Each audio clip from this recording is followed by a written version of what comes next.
So hi everyone.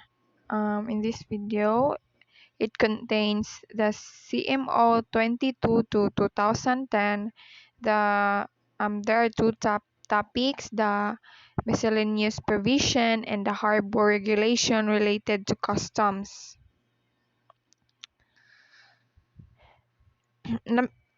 Miscellaneous provisions in Section 20. Certificate for quarantined cargo when cargo manifested for any port in the Philippines is retained on board the importing vessel by order of the quarantine officer or any other officer authorized to issue such order. The customs inspector on board, after verifying said cargo, shall make a certificate of constructive lading as to the bill of lading. And next, Section 21, Use of boarding watercraft. The customs senior boarding officer shall not permit anyone to go with the customs boarding watercraft upon departure from the pier except customs inspectors and customs guards duly assigned to vessels to be boarded. Customs inspector and customs guards assigned by the Chief, Base Service Section or its equivalent office to substitute for absent personnel and those especially granted in writing by the Chief. Piers and Inspection Division or its equivalent office may be given the privilege to use the boarding watercraft. Next, Section 22, Baggage Declaration Entry. Baggage declaration, properly accomplished by incoming passengers, shall be presented to the customs inspector on board or to customs examiner or appraiser upon boarding of the vessel. It is required that an itemized enumeration thereon of the articles obtained abroad showing quantity and the corresponding invoice price should be made in baggage declarations. Articles, wares, goods, merchandise, and any other cargo acquired abroad not so declared shall be liable to seizure and subject to the penalties of the customs law. Section 23, Vessel clearing for foreign ports applying for bunkers. The customs inspector on board of the vessel clearing for foreign ports and applying for bunkers shall acquire the master thereof to transmit, together with his application, the usual affidavit containing the following: Number 1, name and nationality of vessel. 2, amount of fuel oil available on board for its propulsion at time of entry. 3, vessels' daily consumption of oil at sea. 4, vessels' daily consumption of oil in port. 5, port of ports and coal during the voyage and duration of vessel stay at each port. And last, the amount of bunkers applied for. Section 24. Unloading of cargo by distressed vessel. A distressed vessel in port desiring to unload cargo for the duration of the vessel's sojourn thereat may be issued a permit to discharge her cargo upon written request of the master or agent approved by the collector of customs under such terms and conditions he may deem proper. If the cargo's discharge will be cleared or entered in the port where they are discharged, the unloading of his class of cargo shall be subject to the same rules and regulations prescribed for cargoes destined for the port. Unless authorized by a shipside discharge permit, such cargoes shall be discharged unto the pier. If discharged into lighters, such lighters must be of the closed type and must be secured, locked and sealed with the customs seal and must remain underground until final disposition thereof is made. Section 25. Ship's mail. Ship's mail shall be examined as they are being taken from the ship. and all mails addressed to the persons other than the agents of the vessel shall be delivered to the mail clerk. Any dutiable articles or merchandise other than mail found in a mail bags shall be subject to duties and taxes or seizure. Section 26. Laborers and ships laundry. All stevedores, laborers, and other persons of similar status shall be thoroughly searched by or under the immediate supervision of the customs inspector on board upon their leaving the vessel. Any such person found with pilfered articles or those not authorized for discharge in this person shall be arrested.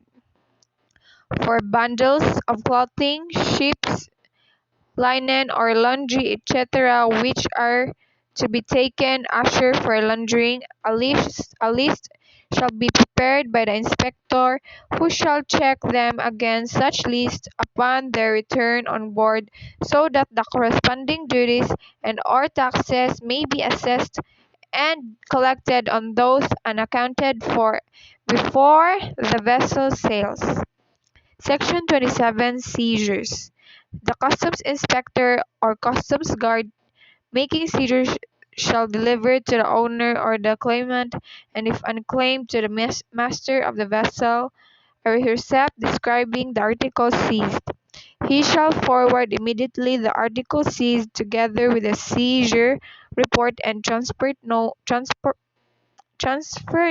to the chief, Pierce and Inspection Division or its equivalent office. Section 28. Upon searching a vessel or any person on board thereof, the customs inspector or customs guard on board is authorized and required to search, arrest, even detain, conformably with law, any person and found in committing or acts contrary to law. When a person is apprehended under such circumstances, the customs inspector on board shall conduct an informal investigation, after termination whereof the person arrested together with the evidence shall be turned over the enforcement and security service for appropriate action. A report in detail showing the name of the person arrested, the reason for the arrest, and action taken shall be submitted without delay to the Chief, Pierce and Inspection Division or its equivalent office. Section 29. Small boats alongside vessels. Small boats authorized by the PPA to engage in ferry services may be permitted to alongside a vessel. A customs guard shall be stationed at all times while a small boat, launch, or any watercraft is alongside, and it shall be thoroughly searched before being permitted to depart. Section 30. Customs guard for vessels lying alongside. A customs guard shall be detailed by a customs inspector on board of a vessel when another vessel is lying alongside, whose duty shall be to see that no contraband articles or merchandise is passed from one vessel to the other. The duty shall be arranged in rotation, so that the vessel will be under continuous surveillance until its departure. Section 31. Having anchor and sail. Upon receipt of a notice of clearance, the customs inspector on board shall allow the vessel to leave anchor and sail. But if for any reason the ship does not leave and remains in port for more than 48 hours after the time of departure indicated in the clearance, the master or agent shall be required to secure from the customs clearance officer an extension of time for departure, without which the original clearance shall be of no force or effect. Section 32. Repair of vessel equipment. Upon the filling of the Bond or Underground, Section 105 of the Tariff and Customs Code of the Philippines as amended, guarantee, guant- guaranteeing their re-exportation and approved by the Collector of Customs, the landing of sales casks, chronometers, and other portion of the vessel's equipment for the purpose of having them repaired shall be permitted. The customs inspector shall describe the articles or equipment so released in sufficient detail to enable easy and ready identification upon their return. Section 33. Conversion of vessel status. A form a from A. From foreign to coastwise, vessel of foreign status may be converted to a coastwise status after the following requirements are fully complied with and is submitted to the Collector of Customs through Customs Clearance Officer as prerequisite to the issuance of clearance. Number 1. Certification from the concerned office of a bureau that import entry had been filed and duties and taxes had been paid or secured to be paid. Number two, certification of conversation issued by the Maritime Industry Authority. Number 3, certification from the Chief Piers Inspection Division and Chief Base Service Section or their equivalent offices with the Enforcement and Security Service or ESS as member of the searching team that the vessel had been fully searched for contraband cargoes indicating therein the results of the searching mission. Number 4, certification from the shipping agency attested by the customs inspector on board that all foreign cargoes are fully discharged from vessel. Number 5, inventory list of ship stores and saloons and crew declarations list shall be duly accomplished, signed by the master of a vessel and attested by the customs inspector on board. Such vessel shall be subject to continuous unguarding until final clearance is issued by the office of the duty collector of operations. From coastwise to foreign. Vessels of coastwise status may be converted to a foreign status subject of the following requirements. Number 1, certification of conversion issued by the Maritime Industry Authority. Number 2, duly processed export declaration or permits. Section 34, letters to collector. The Customs Senior Boarding Officer shall collect all letters and vessels possession addressed to the Collector of Customs and transmit them without delay to the Customs House. Section 35, refuse and garbage. No refuse, garbage and the like shall be thrown or jettisoned inside by the harbor, more especially while the ship is alongside piers. All damaged and rotten cargoes shall be disposed of upon arrangement and permission of the Collector of Customs and at the area designated by said official or duly authorized representative after consultation with the Philippine Coast Guard and the Department of Environment and Natural Resources or DENR. Master of vessels desiring to load or discharge ballast shall first obtain permission from the Collector of Customs or Surveyor of the port and shall obey the instruction given them by the harbor master as to where the ballast shall be taken from discharge or as the case may be. Section 36. Firearms care and use. Care should be exercised with the use of firearms. The necessary display of firearms is prohibited. An employee should never that the law will hold him personally responsible for the results of the use of firearms by him. A weapon should not be drawn or used except in self-defense or to prevent the commission of felony.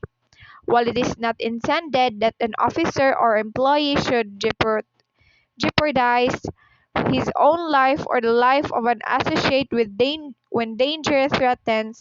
It is intended that extreme caution and cool deliberation control his actions. Officers and employees shall not be permitted to carry firearms while on duty until they have been thoroughly instructed in the proper care and use of such weapons. All firearms will be inspected by the Chief, Peers and Inspection Division or its equivalent office periodically to see that they are kept, kept in condition for proper use. All sidearms must be holstered and properly carried on official duty. Section 37. Instruction relative to discharging, withdrawal, and loading of empty containers. Number 1. Discharging of empty containers. The shipping agent prior to discharge of empty containers shall furnish the Customs Container Control Division or its equivalent office a copy of the approved sequence of discharge and a separate listing of empty containers to be discharged from the carrying vessel for monitoring and aging purposes. Next, number 2, the withdrawal of empty containers. The shipping agent concerned shall present a letter request to the Chief Customs Container Control Division or its equivalent office for withdrawal or empty container from the pier. Once approved, the Deputy Collector of Operation, the Chief Informant Security Services or ESS, and the Chief Peers and Inspection Division shall be furnished copies of the request and the permit to withdraw issued. The original copy of the approved request with the withdrawal permit shall be forwarded to the wharfinger in charge of the issuance of the gate pass. The customs gatekeepers and customs ESS personnel assigned at the exit gates shall be required to open all empty containers to verify whether they are indeed empty and shall keep records of the approved requests or permits shall issued and report any discrepancy to their respective chief of offices.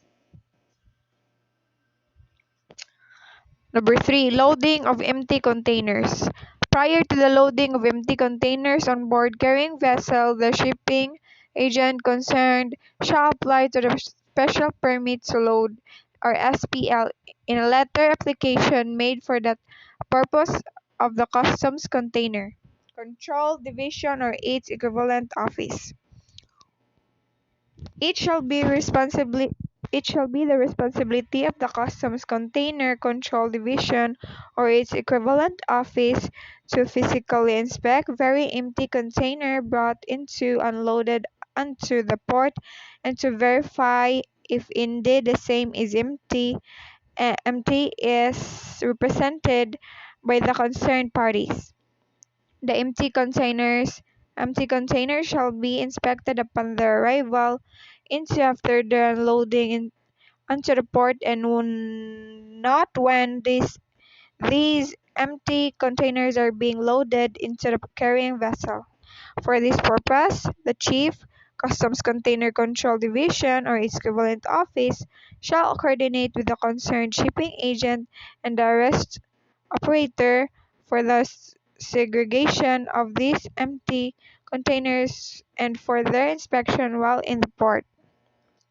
In approving the authority to load empty containers, the Chief Customs Container Control Division or its equivalent office shall ensure the empty containers specified therein have already been duly inspected. Accordingly, the approval of the authority to load it also is confirmed that the Customs Container Control Division or its equivalent office has conducted the required inspection and that the containers covered by such authority have been verified to be empty indeed. No further inspection of empty containers for which an authority to load has already been approved shall be required during loading of the same except when otherwise directed in writing by the District Collector of Customs, the container of customs, or their duly authorized representative. The loading inspector concerned shall furnish furnish furnish the customs inspector on board carrying vessel a copy of the SPL with the list empty containers he shall after the duration of loading. Also, endorse the list of containers loaded on board vessel is reporting in its ICL to be submitted to the Port Division or its equivalent office. Section 38 Instruction relative to the withdrawal of shout out Shut out containerized export. Number 1. Withdrawal or shut out containerized export cargoes. All application or withdrawal or shut out containerized export cargoes shall be directed filed with the chief CCD for or its equivalent office. Spot checking of the contents of the subject containers shall no longer be required, but instead of the following precautionary measures shall be undertaken.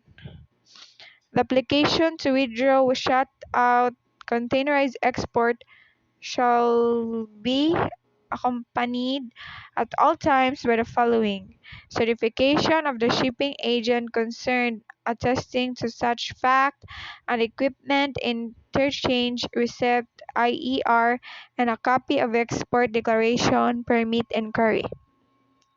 The spot checking shall be confined only to determine whether the original shipping agent still affixed after the stuffing operation is intact. In case the containerized export cargoes are deliveries from the CBW, which fact shall be indicated in the application.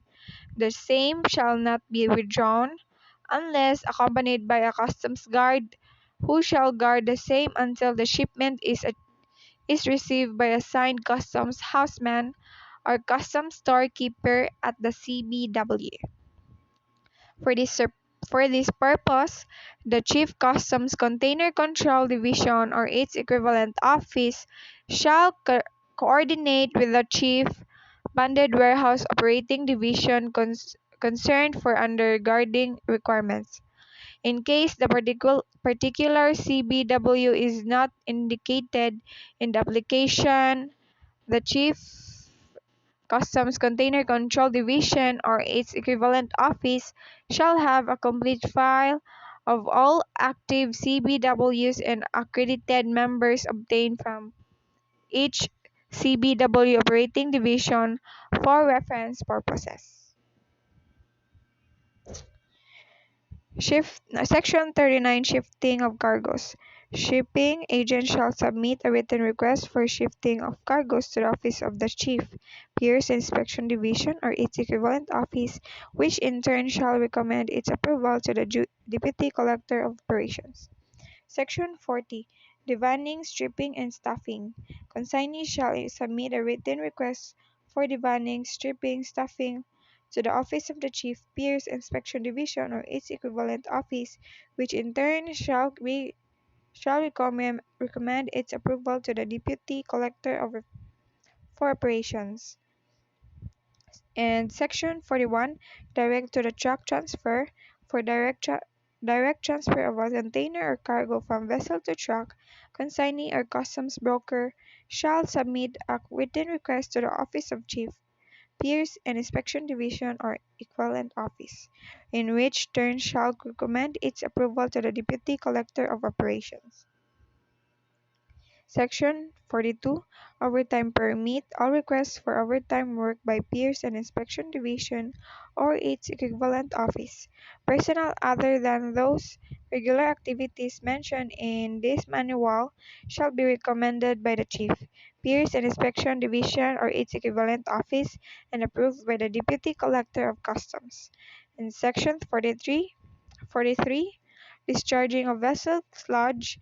All requests for discharging of vessel sludge shall be recommended by the Pier Chief and Inspection Division or its equivalent office and approved by the Deputy Collector for Operations.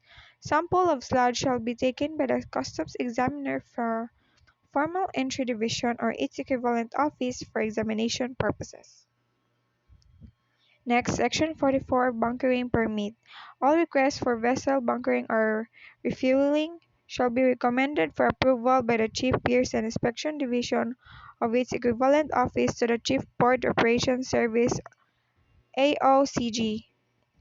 And next, Section 45, Leisure or Racing Yacht. The boarding of formalities shall, as far as practicable, apply to leisure crafts, yachts, foreign fishing vessels, and local fishing vessels from abroad. These provisions shall include all vessels arriving in the country that are participants of regattas or similar competitions. During boarding formalities, the master or owner of the yacht under similar vessel shall manifest or state its intention purpose of its journey in the Philippines. He must indicate if its voyage is for pleasure and indicate intended period of stay in the Philippines, conversion from foreign to coastwise, payment of duties and taxes, or conduct of business in the Philippines. Next topic is the harbor regulations related to customs. Vessel entering port. Number 1. All vessels entering any port of entry coastwise in the Philippines shall show their colors and signal their official numbers or letters, and such signals shall be kept flying until the vessel is boarded by the proper officials. All vessels within 2 miles before arriving at designated quarantine anchorage shall display their aforementioned signals. Number 2, when mail is to be discharged, the vessel shall inform the port authorities by the prescribed signal at the earliest opportunity. Next, flag signals or calls. Number 1, at the Philippine ports of entry, signals will be responded to from the customs house or pilot signal tower. Number 2, the following signals or calls shall be used in all Philippine ports of entry: Customs, International Codes Flags E and C at night, 3 or 4 short blasts of whistle and waving of a light. Quarantine, International Code Flag Q at the 4. Pilot, International Code Flag G or PT at night. The pyrotechnic light, commonly known as a blue light, every 15 minutes. A bright white light flashed or shone at the short frequent intervals just above the hull for about a minute at a time, or the National Code signal PT by flashing light. Explosives or inflammables, International Code Flag B at the 4. Medical assistance, International Code Flag or Customs Call. Contagious or infectious disease, International Code Flags EZQ. Death, Customs and Quarantine Calls or National Code Flags ENL. Distress by day, International Code Flag NC or gun or other explosive signals fired at intervals of about a minute, or the distress signals consisting of a square flag having either above or below it a ball or anything resembling a ball at night. Number 1, a gun or other explosive signal fired at intervals or about a minute.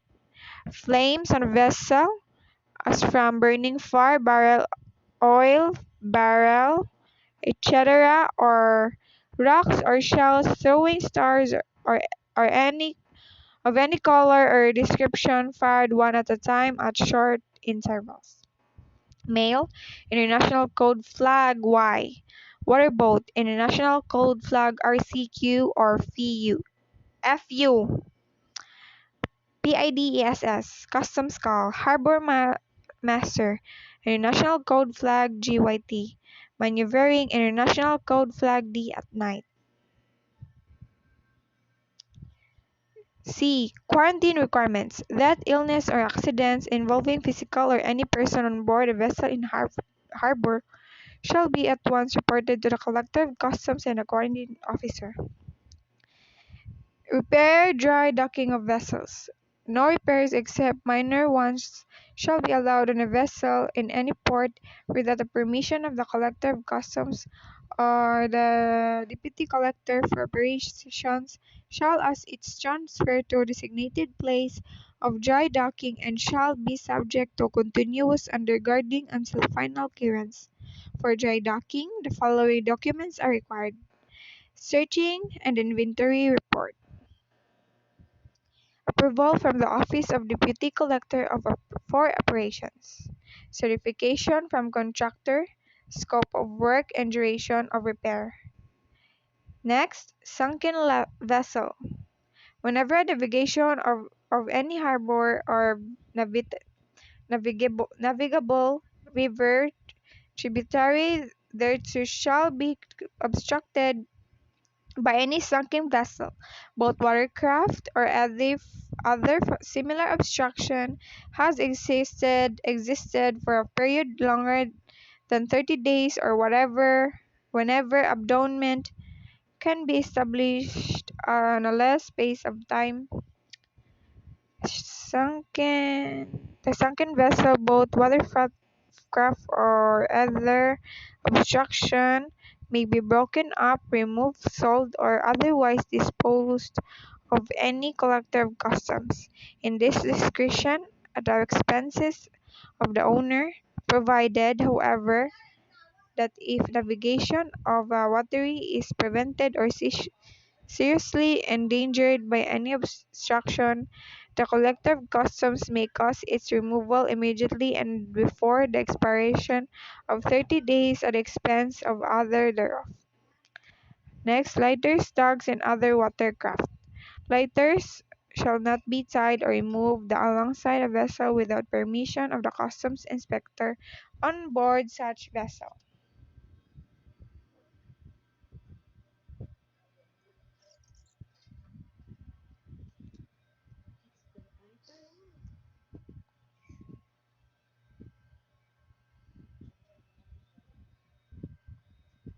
That's all. Thank you for watching.